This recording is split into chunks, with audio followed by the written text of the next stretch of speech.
بارش جو حضرات ہیں، یہ دونوں ہمارے لیے قابل قدر ہیں. ان کے چہرے مسنون ہیں، ان کے چہرے سنت کے اوپر ہیں، ان کی پگڑی سنت کے اوپر ہے، ان کے لباس سنت کے اوپر ہیں. ان کے پاس جو علم ہے وہ نبی اکرم صلی اللہ علیہ وسلم کا چھوڑا ہوا علم ہے، جو انہوں نے ہمارے لیے اسلام کو مکمل کرنے کے بعد، کامل کرنے کے بعد جو ہمارے لیے چھوڑا. یہ وہ علم ہے جو انبیاء کرام کی ساری تعلیم، جب اللہ تعالیٰ نے اپنے دین کو مکمل کرنا چاہا تو مکمل دین ان لوگوں کے پاس ہے. یہ وہ لوگ ہیں، یہ وہ ہستیاں ہیں. تو ہمیں بطور عالم ان کی کیا نیتوں پر شک کرنا چاہیے؟ کیا یہ ایک اچھی بات ہے؟ اگر خدا نہ خواستہ ان دونوں عالم حضرات جو ہیں، ان میں سے کسی کے علم میں کوئی نقص بھی ہو، تو کیا صرف اس نقص کی نشاندہی ہی ضروری نہیں؟ اور کیا اس میں مناظرہ کر کے اس کو ہرانے کے بعد اپنے جو معتقدین ہیں یا اپنے جو محبین ہیں یا ہمارے ان علماء کے جو چاہنے والے ہیں، کیا ان سے داد وصول کرنا ضروری ہے؟ آج پورے دن دیکھا گیا کہ ان میں جو ایک صاحب تھے جو گئے ہوئے تھے، مفتی حنیف قریشی صاحب، وہ جب وہاں سے لوٹے تو ان کے چاہنے والوں نے ان کی گاڑی پر پھول کی پتیاں نچاور کی. وہ اس کے بعد اپنے بڑے جو لوگ تھے ان کے پاس گئے، ان کی خدمت میں بیٹھے، وہاں ان کو عزت کے ساتھ لیا گیا ایک فاتح کے طور پہ. اگر وہ ایک فاتح ہیں تو پھر لازمی طور پہ دوسرا جو ہے وہ تو ایک شکست خوردہ شخص ہے، وہ شخص تو پھر ہار گیا ہے. اور اگر وہ ہار گیا ہے تو وہ جو بھی سکھا رہا ہے نبی اکرم صلی اللہ علیہ وسلم کے نام پر، اسلام کے نام پر، پھر تو وہ بھی غلط ثابت ہو گیا. دوسری جانب انجینئر محمد علی مرزا صاحب بہت ساری ایسی باتیں کرتے ہیں جس پہ کوئی بھی سننے والا گھبراہٹ کا شکار ہو جاتا ہے، اور وہ یہ سوچتا ہے کہ شاید وہ یہ باتیں احتیاط سے کر سکتے تھے. ان دونوں صاحبان کو اور تمام علماء کرام کو میں یہ سمجھتا ہوں کہ سوچنا چاہیے کہ وہ لوگ جو بالکل کنارے پر بیٹھے ہیں، جو اسلام سے خدا نخواستہ مسلمان ہوتے ہوئے بھی متنفر ہو رہے ہیں، یا وہ ایتھیسزم یا ایگنوسٹسزم کی طرف جا رہے ہیں، وہ لوگ ان کی طرف دیکھ رہے ہیں اور ہنس رہے ہوں گے کہ یہ کیا طریقہ کار ہے. ابھی شاید اسلام میں ہی گنجائش باقی ہے کہ مسلمان علماء آپس میں بیٹھ کے یہ فیصلہ کریں کہ کون درست ہے اور کون غلط. وہ شاید ہماری مدد کے طالب تھے، اور ہمیں چاہیے تھا کہ ہم آگے بڑھ کے ان کا ہاتھ تھامتے، ان کے دل میں اٹھنے والے سوالات کے جوابات دیتے اور ان سے محبت کے ساتھ انہیں اسلام کی طرف بلاتے اور لاتے.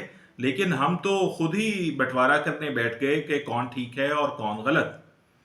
انجینئر مرزا صاحب، انجینئر محمد علی مرزا، میں سمجھتا ہوں اللہ تعالیٰ ان سے کوئی نہ کوئی ضرور دین کا کام بڑھا لے، اور مجھے ان کی نیت پر بھی کوئی شک نہیں، کیونکہ وہ ایک عالم ہیں اور میں امید کرتا ہوں کہ وہ دین کے لیے اب صدق کے دل سے ہی خدمت کر رہے ہوں گے. لیکن ان کی بہت ساری باتیں ایسی ہیں کہ سننے والا گھبراہٹ کا شکار ہو جاتا ہے کہ وہ اکابرین علماء، وہ اکابرین صوفیاء، وہ اکابرین لوگ، وہ بڑے بڑے لوگ جو مسلمان ہسٹری میں مسلمانوں میں پیدا ہوئے اور انہوں نے مسلمانوں کی تعلیم کے لیے، رشد و ہدایت کے لیے اپنی پوری زندگیاں صرف کیں، ان کو بس جھٹکے کے ساتھ ایک ہی جملے کے اندر صفر کر دینا، یا ان کو بالکل کسی اہمیت میں نہ دینا یا خاطر میں نہ لانا، یا ان کے خلاف بہت میں سمجھتا ہوں لوز ٹاک کر جانا، یا ایسے جملے ادا کر دینا جس سے نہ صرف ان کے چاہنے والوں کی دل آزاری ہوتی ہے بلکہ شاید ہر مسلمان کی کہیں نہ کہیں. کیونکہ کچھ تو آڈینس ایسی یوٹیوب پہ ہوتی ہے جو صرف اس لیے سن رہی ہوتی ہے کہ یہ شخص ابھی ان لوگوں کے بارے میں ایسی بات کوئی کراری کرے گا، کوئی زبردست بات کرے گا کہ دیکھو ابھی جب پگڑی اچھلے گی تو ہمیں بڑا لطف آئے گا. میں سمجھتا ہوں کہ ہمیں اس چیز سے بچنا چاہیے. ہمیں دیکھنا چاہیے کہ کہیں ہمارا ہی نفس ہمارے ساتھ تو نہیں کھیل رہا. اگر ہم صرف یہ باتیں، کراری باتیں اس لیے سن رہے ہیں کہ ابھی کسی کی پگڑی اچھلے گی، ابھی کسی کی عزت اچھلے گی اور ہم دیکھیں گے، تو یاد رکھیں یہ وہ کون لوگ ہیں؟ یہ بہت بڑے لوگ ہیں، یہ بہت بڑے لوگ ہیں.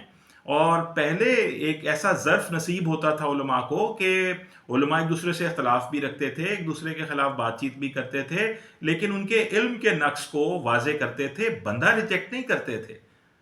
انفارچونیٹلی مسلمانوں میں تو ریجیکشن لسٹ اب طویل ہوتی جا رہی ہے، اسپیشلی یہ جو انڈو پاک کے مسلمان ہیں. یعنی اگر ہمیں کسی عالم سے اختلاف ہے تو ہم اس بندے کو ہی ریجیکٹ کر دیتے. اگر فرض کر لیں وہ الیاس قادری صاحب کا ایک دفعہ کلپ وائرل ہوا تھا جس میں وہ کیلوں کی بتا رہے تھے کہ کیلے ایسے نہیں ایسے رکھنے چاہیے، تو ہم نے فوراً انہی کو ریجیکٹ کر دیا. دیکھیں قادری صاحب نے اگر کیلوں کے حوالے سے ایسی بات کی، آپ یہ کہہ سکتے ہیں، آپ اختلاف رکھ سکتے ہیں کہ یہ سینسیبل نہیں لگی مجھے بات، یا مجھے یہ اپیل نہیں کی، یا یہ بات میرے خیال سے درست نہیں ہے، لیکن ان کی ساری خدمت کو تو ریجیکٹ نہ کیجئے. بندہ تو ریجیکٹ نہ کرے، اس کا علم ریجیکٹ کر سکتے ہیں آپ. دوسری طرف ایسے ہی اگر طاہر القادری صاحب سیاست میں آئے اور کسی کو اس سے اختلاف ہے، اور اگر کوئی سمجھتا ہے کہ یہ فیصلہ ٹھیک نہیں، تو اس سے آپ اختلاف رکھ سکتے ہیں، لیکن جو انہوں نے قابل قدر علمی خدمات سر انجام دی ہیں، کم از کم اس کی تو تعریف کیجئے. طارق جمیل صاحب نے اگر کسی شخص سے ہاتھ نہیں ملایا تو بس کہہ دیا کہ یہ کوئی کبر ان میں آ گیا. آپ کو پتہ ہے کہ کبر تو جس کے رئی برابر بھی ہو وہ جنت کا معاملہ مشکوک ہو جاتا ہے، جنت کیسے جائے گا؟ تو ہم اتنی بڑی بڑی بات کسی عالم کے بارے میں کہہ دیتے ہیں کہ یہ کبر میں آ گیا ہے، یہ اس لیے ہاتھ نہیں ملا رہا. ہو سکتا ہے تھکے ہوئے ہوں، ہو سکتا ہے پہلے ملا چکے ہوں، ہو سکتا ہے بہت سے لوگوں سے مل کے آ رہے ہوں. تو آپ یہ کہہ سکتے ہیں کہ انہیں ملانا چاہیے تھا، لیکن بندہ تو ریجیکٹ نہ کریں. اسی طرح اہل تشیع میں بھی کوئی علماء کرام جو صحیح خدمت کر رہے ہوں، ان کو قابل قدر سمجھنا اور دیکھنا کہ یہ امت کے لیے کیا اہمیت والا کام اور اہم کام کر رہے ہیں، یہ ہمارا فرض ہے. پورا بندہ تو نہ ریجیکٹ کر دیا کریں. مفتی حنیف قریشی نہیں پسند آئے تو وہ پورے ریجیکٹ کر دیے، مرزا محمد علی مرزا نہیں پسند آئے تو وہ پورے ریجیکٹ کر دیے. یہ ریجیکشن لسٹ کب تک چلے گی؟ یہ ہمیں اس طرح سے ریجیکشنز کرتے رہے تو کوئی بچے گا بھی؟ کوئی نہیں بچے گا، کوئی نہیں بچے گا. اور اسلام پھیلانے والے، دین پھیلانے والوں کے ہاتھ کمزور ہو جائیں گے، ان کے بازو میں وہ مضبوطی نہیں رہے گی، ان کی کمر کی ہڈی میں وہ طاقت نہیں رہے گی. وہ پھر آہستہ آہستہ ساری باتیں مشکوک ہو جائیں گی. کوئی شخص نہیں رہے گا جو ہادی بن سکے، کوئی شخص نہیں رہے گا جو رہنمائی کر سکے، کوئی شخص نہیں رہے گا جو آپ کو سیدھا راستے پر چلا سکے اور سیدھا راستہ بتا سکے. تو یہ توجہ میں نے اس طرف دلانی تھی کہ جو دین کا کام کر رہے ہوتے ہیں ان لوگوں کی نیت پہ شک نہ کیجیے. اگر آپ کو غامدی صاحب نہیں پسند تو ان کی جو 5-6 بڑی باتیں ہیں جن پہ آپ سمجھتے ہیں کہ یہ باتیں وہ ہیں جو باتیں شاید اجتماع کے خلاف ہیں یا زیادہ علماء کی بات کے خلاف ہیں، آپ ان سے اختلاف رکھیے. آپ کہیے کہ یہ بات میری سمجھ میں نہیں آ رہی، یہ بات غامدی صاحب کی غلط ہے، لیکن پورے غامدی صاحب کو تو ریجیکٹ نہ کریں. ہمارا حال تو ویسے ہی ہے جیسے ایک جرنیل ہو اور اس کے پاس مسلم لشکر ہو اور اس نے باطل سے مقابلہ کرنا ہو، لیکن اس کے لشکر میں ہی پھوٹ پڑ جائے. تو آپ بتائیے کہ پھر اس لشکر کے ساتھ کیا ہوگا؟ میں آپ سے یہ گزارش کرتا ہوں کہ ان چیزوں پر غور کیجئے، اپنے دین کی اہمیت کو سمجھیے، دین پھیلانے والے لوگوں سے محبت کیجئے، ان میں جو علم میں نقص ہے اس پر واضح کیجئے، لیکن پورا بندہ ریجیکٹ نہ کریں. یہ بہت خوفناک بات ہے. ایک دوسرے کی قدر کیجئے. لوگ اگر ہم ایسے ایک دوسرے کو ریجیکٹ کرتے رہے، تمام علماء کو ہم نے ریجیکشن لسٹ میں ہی ڈال دیا، تو پھر رہنمائی کرنے والا کوئی نہیں بچے گا اور دین کا نقصان ہوگا. اور وہ لوگ جو ہماری مدد کے طالب ہیں، جو ہم سے مدد مانگ رہے ہیں، ان کی مدد کون کرے گا؟ دین کا نقصان مت کیجیے. اللہ ہمیں مناظرانہ ذہن سے بچائے، اللہ ہمیں ایک دوسرے کے ساتھ جھگڑنے سے بچائے، اللہ تعالیٰ ہمیں پھوٹ سے بچائے، اور اللہ تعالیٰ ہمیں اکٹھا کرے، متحد کرے، آپس میں محبت بخشے. اور اسلام کا اگر ہم کوئی فائدہ نہیں کر سکتے تو کم از کم اسلام کا نقصان کرنے سے ہمیں بچائے، اور اللہ اپنی رحمت میں رکھتے ہوئے ہمیں سیدھے راستے پہ چلائے.